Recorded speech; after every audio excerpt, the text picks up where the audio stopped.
Bishop Bob Ladahoff shared a story with me at the door at 8 o'clock this morning, and it's a better introduction to what I have to say than what I thought I had to say, so I'm going to share that story with you. He said it happened in his early congregation that he served. I don't know at what point in Bob's career, but he was serving in a congregation, I think in North Carolina, and there was a gentleman in that congregation who had fought in the Second World War, had fought in the Philippines, had been captured by the Japanese army, had been, marched through the Philippines, tortured, had endured, prisoner of war camps, the whole thing, lived to tell the tale. And when he was asked, how did you survive? How did you survive the torture and everything that happened to you? He said, when I was a kid in parochial school, I had to memorize the Psalms. And the Psalms are what got me through. The Psalms are the thing. They became my through line. The Psalms are what got me through. So if you're a Psalms newbie, if this particular way of praying is new to you, you could do a lot worse than starting with the psalm that we chanted here just this morning, Psalm 27. It's a really good gateway psalm, I think. A colleague of mine calls Psalm 27 his life psalm. These are the verses, kind of to Bob Ladahoff's point, the verses that got him through rounds of chemo when he was a teenager and he was diagnosed with cancer. Words that have stuck with him over 40 years and more. This is the psalm, he says, that he has inscribed on his heart. And it famously begins with these beautiful lines, "The Lord is my light and my salvation. Whom then shall I fear? Whom shall I fear?" Which I think is another way of saying, I am afraid of a lot. There is a lot in this world that is scary. There's a lot in this world that deserves to be treated with respect and with fear. We didn't get the whole psalm this morning, we just got excerpts, but when you take a look at the whole text, it sounds to me like it could have been written for this historical moment. This is a speaker who knows the reality that many people in our world are facing right now. This is a speaker that knows the reality of the people of Kyiv, who are waking every morning with the fear that this will be the day that their city is fully encircled by an invading army. The psalmist writes, "Even if an army should encamp against me, even though a war should be fought against me, even still will I put my trust in God." That's breathtaking confidence when you think about it, right? That kind of desperation and trust in the God who protects. This is a speaker who has an entirely honest and realistic depiction of the world, right? Which is that war is a thing. I think this is a psalmist who has known the reality of war. I think she's speaking from personal experience. She knows war is a thing that happens. And when it happens to you, it is horrible. There is heartbreak and misery. The psalmist knows that. And yet, in the midst of that terrifying violence, she turns to beauty. It's a remarkable psalm, actually. The truth, the trust, the turn that this speaker makes from an honest and unstinting view of the tanks that are parked right outside her gates to this interior vista that she finds when she goes deep into prayer. "One thing have I asked of the Lord," she says, "one thing I seek, that I may dwell in the house of the Lord all the days of my life, to behold the fair beauty of the Lord, and to seek God in the temple."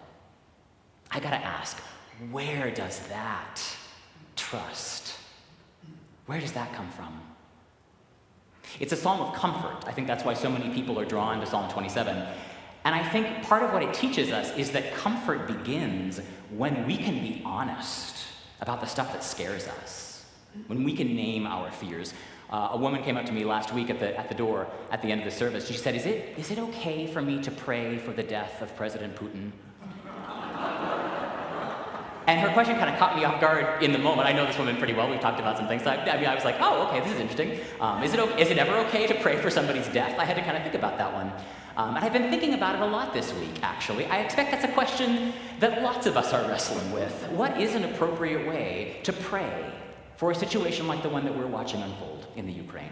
What I said to her, what I believe, is that if the Psalms are meant to model for us a particular way of praying, and I actually think that's what they were intended to do, if I think of the Psalms as a school of prayer, then what I learn is that God is first and foremost interested in my honesty not in my pretense. There are pious words, for sure, in the Psalms, and there's also, as many of you know, a lot of really nasty stuff in the Psalms, right? There's imprecatory Psalms that call down blessings and curses.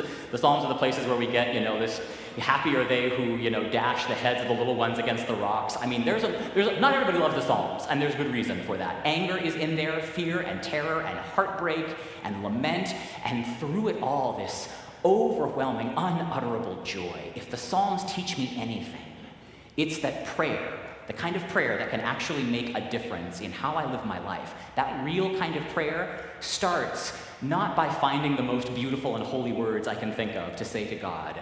Prayer starts in the nitty-gritty, right, in the viscera, the actual day-to-day reality of my heart and soul. As the Orthodox Archbishop Anthony Bloom famously said, prayer begins when I stop trying to pray, right? The day when God is absent, he says, the day when God is silent, that's the beginning of prayer. Not when I've got a lot to say, but when I say to God, why are you so cruel? Why are you so silent? Anthony Bloom says, prayer begins in the knowledge that I must find or die. Prayer begins with desperation. And what we learn, at least what I've learned, is that prayer does not change God. Prayer doesn't change God, prayer changes me. I don't know if C.S. Lewis actually said that, or if the character C.S. Lewis says that in the movie Shadowlands. I think that's a playwright's line. It doesn't matter to me, I love that line. Prayer doesn't change God, prayer changes me. Who knows what God is up to, right? If this tradition has anything to say about God's action in the world, it's that line that Paul gives us in Romans. How unsearchable are God's judgments, how inscrutable are God's ways. My thoughts are not your thoughts, nor are your ways my ways. Isaiah says that. A reminder that prayer is never about changing God's mind. There's no magic here, right? There's no enchanted words that will unlock the divine treasure chest and dole out blessings and curses on the people that I think deserve them. Prayer doesn't change God. Prayer changes me. And if I'm open to change, if I'm open to learning something new about God and the world, I have to start with an honest and pretty unstinting examination of the person I actually am, what I actually think and feel and want and fear. That's where I think the Psalms act almost as a kind of a prayer coach, if you like, an invitation into a deeper wrestling, a deeper reckoning with myself. Walter Brueggemann says, you have to have a place to process your fears, or they will annihilate you. You have to have a place to process your fears, or they will annihilate you. I think that's why we gather in spaces like this cathedral. It's one thing to pray the Psalms away in my room, and they work that way, right? There's an intimacy, there's a personal contact, intensity to these highly personal prayers of longing and fear. But inevitably, the voice of an individual, that first-person voice, right? God is my light and my salvation. Invariably, that first-person voice turns then to the presence of a larger community. The psalmist in Psalm 27 says, even now, God lifts up my head above my enemies who gather round about me. Therefore, she says, I will offer in God's dwelling an oblation of sounds of great gladness. She says, I will sing and make music to the Lord. She's talking about the temple, right? She's going to worship. I think Brueggemann's right. You have to have a place. You have to have a place to process your fears, or they will annihilate you. And you can't process your fears when you're on the run, when you're in the thick of battle, when you're in survival mode. I begin to process my fears when I take time and space to catch my breath for a minute, when there's a moment of stillness, a moment of silence, a moment to shut up and stop. That's what the psalmist finds. In the day of trouble, she says, God keeps me safe in his shelter. God hides me under the secrecy of God's dwelling. God sets me high on a rock. That's the idea, I think, that Jesus is riffing on in the Gospels. When he speaks of the city of Jerusalem, right, the city that kills the prophets, and says, how often have I longed to gather your children together as a hen gathers her brood under her wings. It's a beautiful image of what God longs for. Feminist scholars have been pointing out for generations, right? The Bible has just as many images of God as a mother as the Bible does images of God as a father, right? That's true in the Psalms, that's true for Jesus. That gathering function of God, the sheltering function, God like a mother hen, right? God in whom I find my hiding place. That's an image of God that our ancient texts often gender in the feminine. And for the psalmist, that gathering, finding God in the shelter, in the silence, in the hiding, that place is where God's beauty is, actually. This is actually kind of an amazing idea. In our tradition, for Christians, for Jews, people who pray these psalms, beauty is not actually about aesthetics. Beauty isn't about I like those stained glass better than these stained glass. Beauty is how God protects us. I mean, think about that. What are you doing here today? Somehow we know this. Beauty is about safety. One thing have I asked of the Lord, the psalmist says, one thing I seek, that I may dwell in the house of God all the days of my life, to behold the fair beauty.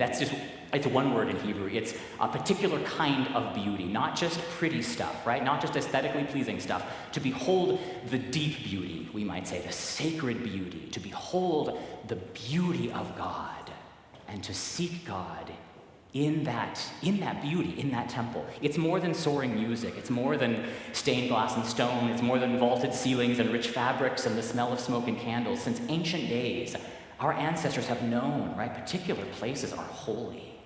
And they dedicate those places as shrines and temples and meeting houses and mosques and synagogues and cathedrals. These are the places, we say, where beauty can be found. Beauty is not the same thing as God. But I think if Jesus is right, beauty is like the wings of God, right? The wings that surround a brood like a mother hen surrounds her brood. That's beauty. That's what God is doing when we have these moments of beauty. God's gathering us and sheltering us, hiding us away and keeping us safe. Beauty is, I think, the place we come to, the safe place we long for to process our fears lest they annihilate us. Beauty is where we come to seek safety. And then, I think beauty is then, as a mother hen does, right? Lifts her wings, sends her chicks out into the barnyard. Beauty is the thing that propels us out into the world. Beauty is like the best thing we've got going for us. So this particular psalmist, who is writing several thousand years ago, is taking us actually on an amazing journey of learning how to trust that beautiful God. It's a journey of prayer. Which is to say, I think it's an interior journey that many of us know a little bit more about than we think we do. I think this is actually territory that we know, even those of us who don't think that we're very good at praying. Because this is a way of praying that actually begins when I stop trying to pray and instead start talking very honestly with God about what's really going on for me. It begins with a raw kind of honesty, praying for the death of Putin, if you like. And it gradually begins to work on me. In a different kind of way. I learned that prayer doesn't change God, prayer changes me. And so I find in that kind of prayer this place of refuge and safety and then beauty. That's how I begin to detach myself ever so gently from the things that keep me up at night. They gradually lose their ability to scare me quite so much.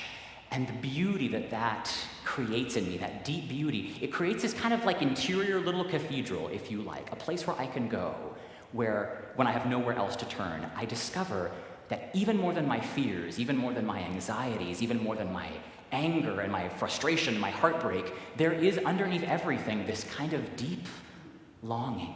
There's a tug there, there's a pull there, that tugs at my heart when I sift underneath all the stuff that's happening on the surface of my life to behold the fair beauty of the Lord. That's the ancient way of expressing that deep kind of longing. You have made us for yourself, O God, St. Augustine famously prayed. You have made us for yourself, and our hearts are restless until they find their rest in you. I think that's what we want deep down. It's rest. In Hebrew, it's shalom, right? It's not just peace, it's like well-being. It's the peace that passes understanding, not the absence of conflict, but the ability to find beauty in the midst of horrific circumstances. A peace that finds you on the battlefield, on the death march, if you like, in the middle of strife and conflict. A peace that makes no sense. A wholeness that catches you up in the moment you least expect it. That's God's temple. That's God's beauty, the fair beauty of the Lord that catches me up and does not let me go. One thing have I asked of the Lord, the psalmist says. One thing I seek. Underneath all of my prayers, this is the thing I really want. To behold that beauty, the fair beauty, the deep beauty of the world. by looking for God in all of the temples of this world, all the sacred shrines and all the war-torn places, the streets, the hospital wards, the bombed-out districts, the battlefields, to find God's presence in the beauty and in the violence of a world that is full of pain. I mean, maybe that's all that prayer is. Figuring out how to search for God, look for God, to find something holy in the midst of deep pain and suffering. We sang it at the beginning of the service, right? I want to see the brightness of God. I want to look at Jesus. That hymn goes on to say, when we have run with patience the race, we shall know the joy of the Father. And I think if we're going to follow Jesus' images here, right, we shall know the joy of the mother, the one who gathers her chicks under her wings with great beauty and shelters them from the storm. You speak in my heart, the psalmist says, you speak in my heart, and you say, seek my face, seek my beauty. Your face, Lord, is what we will seek.